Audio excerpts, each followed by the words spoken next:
Beep beep beep beep beep beep beep beep beep beep beep beep beep beep beep. What's that? Wash. A few moments later. Welcome back to the show. Today we're gonna do Ralph Wrecks the Internet, which is technically Wreck-It Ralph 2. Oh, and by the way, before I start this movie review, just want to thank one guy. A big shout out to this guy. His name is David. Thank you so much for bringing me to watch the movie with you. Even though you got like free tickets, you asked like nobody else, but you asked me. So like extremely privileged by that. My homie, my friend. Just gotta thank this guy from the bottom of my heart. Okay, now we shall dive into the nits and bits and grits of the review itself. I got 10 points as to why this movie was great. Here's number 1. Wreck-It Ralph 2, or should I say Ralph Wrecks the Internet, has an extremely interesting way of portraying the internet, especially in terms of animation. It's sort of like Inside Out, but instead of like portraying the brain, where like there are characters inside the brain and every single function there's a reason and rationale to it according to the characters and all that kind of stuff. This one, they did the same thing, but they did it for the internet, and I think it's genius, man. Like for Twitter, they had like bluebirds tweeting all those tweets. By the way, I thought the design for Twitter was cute, but it could also be like super cancerous, because personally I hate like bird noises or like bird chirping. I just can't stand it. But the rest of the whole movie, like places like Google or Facebook, they were portrayed like so awesome, man. It's just like each website, each big platform has like a major, huge building in the movie itself, in the cinematic universe. And this is like just mind-blowing. I love the whole idea, I love the whole design and the concept. Boom! Big thumbs up to them. Besides being able to portray the internet in such a magnificent way, this movie also has a moral message to send to its audience. And I think that's awesome, because this movie's moral message is not really replicated in a lot of movies. Particularly the message is one shouldn't be too clingy to another, especially with people who are close to the person, like your friends, your family. Just try not to be too clingy to those that are around you. You know, everybody needs space, everybody needs some comfort distance, and sometimes a break from one another is a good thing as well. It's not necessarily unhealthy, but it's actually more healthy than unhealthy, and it gives everybody a break and a chance to reflect and think about certain things. That's the moral of the message of this story.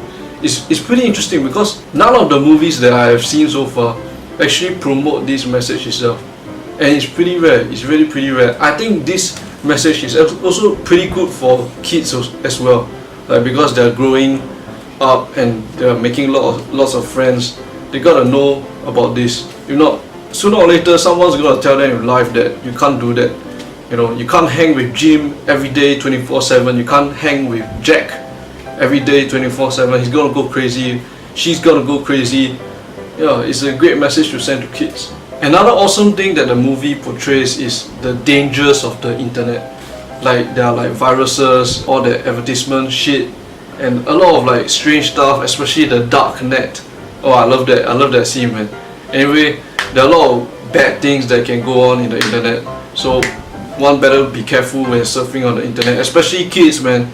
You know, kids nowadays, they're just surfing all around. It's good to instill like these kind of values and ideas onto them, especially with technology so rampant nowadays. So far we've covered like 3 great points. So the next one will be basically the soundtrack in the movie itself was awesome. I think I extremely love the soundtrack. It's very modern, it's very techno-ish kind of soundtrack. It fits the movie itself, the theme, perfectly. Come on, man, the internet. What does the internet bring to you? It brings you electronic music, and I think specifically towards the end, at the credit scene, there were like a few songs that were awesome, man. Do check it out. Like seriously, I think one of them is by Imagine Dragons. That song is sick. Love it. Besides that, I think there was great character development for Vanellope, this girl, the racer girl, and my man Ralph. If any of you out there are into stories that basically have a lot of character development, I think this movie is certainly one of them. Do check it out. Especially with these two characters, they really develop a whole lot more in this movie. And that actually brings me to my 6th point. I want to talk about Vanellope, this girl here. Actually, truth to be told, not a lot of female protagonists are like Vanellope. She's pretty, you know, like a brawler, kind of like a tomboyish kind of girl. I think she represents a very unique girl culture that is growing in this world. Basically, the culture where like girls should not be stereotyped. They should be whoever they want to be in life. And Vanellope is a great example of that. She can be a racer. She likes to just do like dirty stuff, like just which means racing. I mean, to girls, normally girls don't race, but she's racing. Imagine that. Like, she's an inspiration to all those girls that want to be racers out there, and that's great. Like, we need characters like her who are different, who portray girls and women in a different way, such that kids who are watching these movies learn from them and actually get inspired from them to do great things, like things that no one thought that women could do or would do, especially racing or sports or science or math. And ladies and gentlemen, for the 7th point, I want to talk about my man Ralph, the guy with the big hands and the small brains, and I don't know where else in his body is big, but I shall not come to that point. Anyway, Ralph is an inspiration to people who are big sized out there.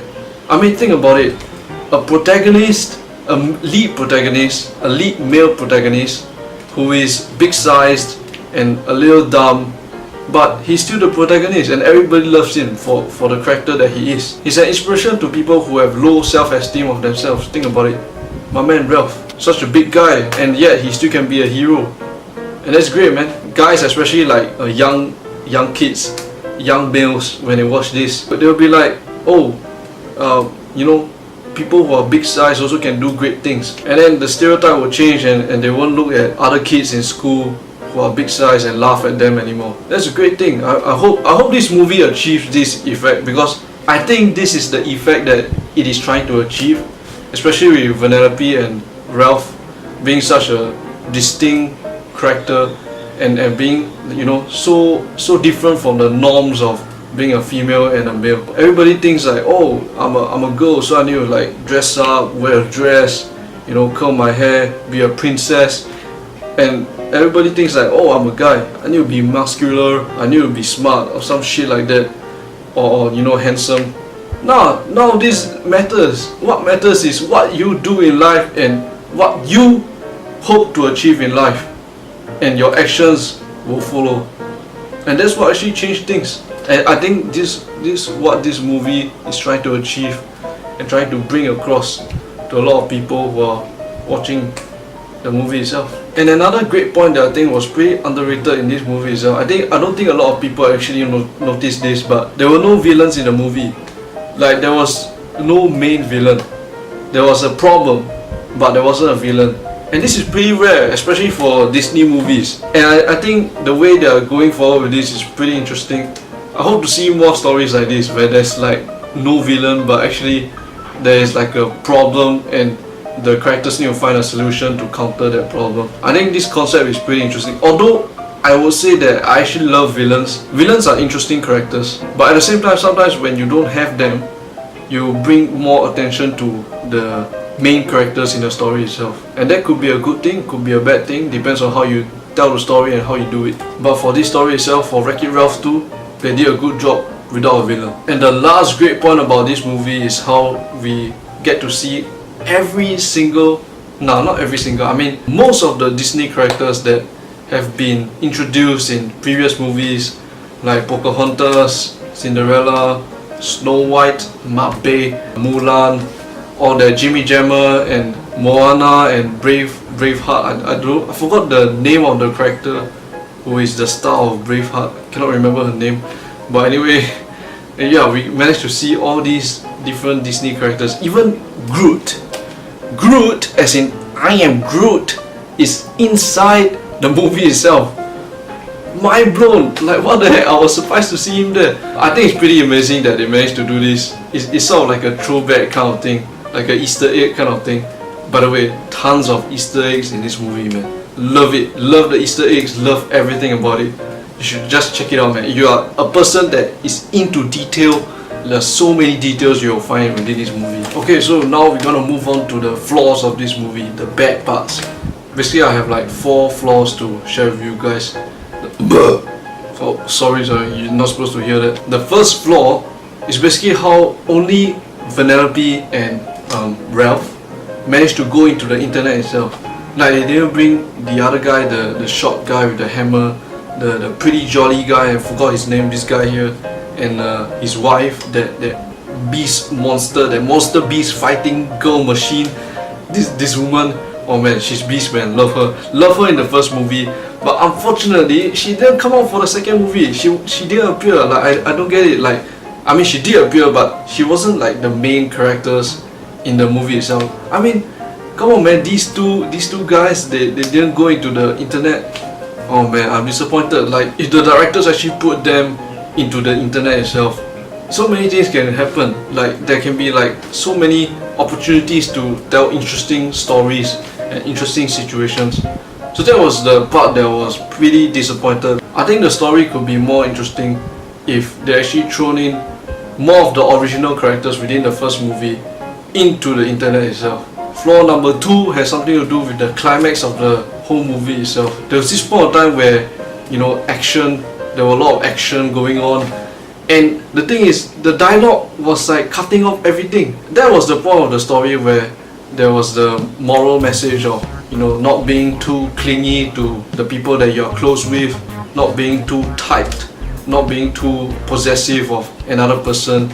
That was the point where that moral message was being spread across. But apparently the dialogue was like overflowing, that it didn't feel like an action scene at all. It just felt like someone lecturing another person, and it's pretty triggering.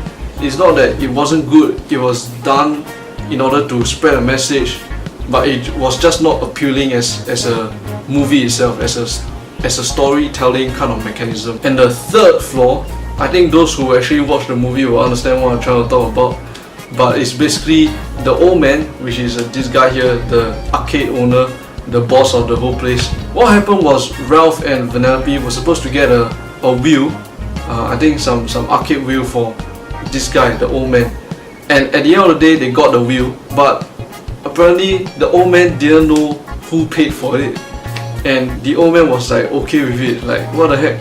There wasn't a scene that actually showed the old man's reaction to receiving the wheel, even though it was technically paid by Vanellope and Ralph as they were in the internet. How you ask? You gotta watch the movie yourself, and it's pretty interesting. The whole plot itself is based on the wheel, this wheel, how to get the wheel and how to get it to the old man. And the part that I'm disappointed with is they didn't bother to explain how the old man reacted when he actually received the wheel for free. Like, he didn't know who paid it, he didn't know what came across, and there was just no scene with the thing that I'm looking for. And of course, last but not least, the fourth flaw is that I am super duper triggered by the scene with the princesses. Oh man, it was so toxic, man. It was this scene, I think it's in the trailer also. Like, it was just so toxic. The girls, the princesses, were teaching Vanellope how to sing, and they were teaching her to actually do a some kind of like a Broadway musical like all the other princess movies. I was like, no, don't ruin the whole thing. And at the end of the day, it actually happened. She actually, you know what, I shouldn't spoil it for you guys, but what the hell, man, they were like teaching her how to dress like a princess, like, oh, you gotta have like nice hair, you gotta comb it. Basically, they have been teaching Vanellope how to act like a lady, like a real woman, or should I say, a stereotypical woman. And that pisses me off, man. It's so cringy. I think girls in the cinema, they love this. They're like, oh, so cute. But I was like, get on with the scene. And if you guys have been checking, Rotten Tomatoes actually rate this movie like 92%. Personally, I think that's a bit too high. I want to rate it that much, but if they want to rate it that way, I don't really have a say for it. In my opinion, I don't think that the movie should be ranked 92% in Rotten Tomatoes, but I think it's worth watching. Okay guys, so we have come to the end of the review. Hope you guys enjoyed the video. Hope you guys found this informative. Anyway, enough talking from me. Sorry for talking too long. See you guys in the next video, and this is Lord of Thought. See you. Love you guys, man. Love you guys.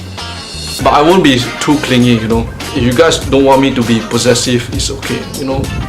I give you space, you give me space. Anyway, this is Lord of Thought. See you guys.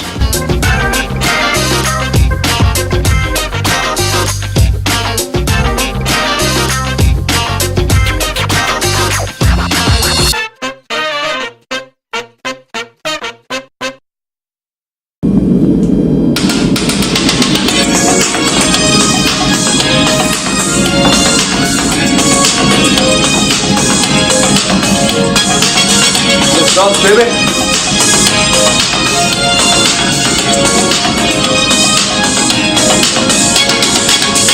We're no strangers to love. You know the rules, and so do I. Commitment's what I'm thinking of.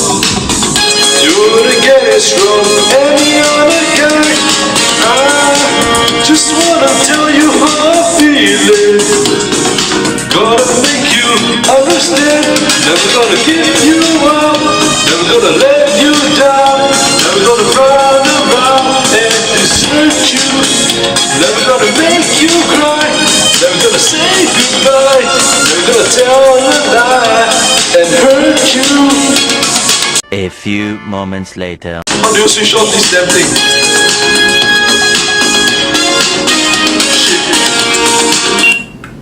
Okay. Oh crap. Oh. Okay, for those of you guys who are still here, thank you for staying all the way here. I forgot to mention to you guys that you will be Rick-rolled. Yup, Rick Astley at the end of the Wreck-It Ralph 2 movie. The Ralph Breaks the Internet movie. You will be Rick-rolled. Okay, see you guys then. Peace out. Boom.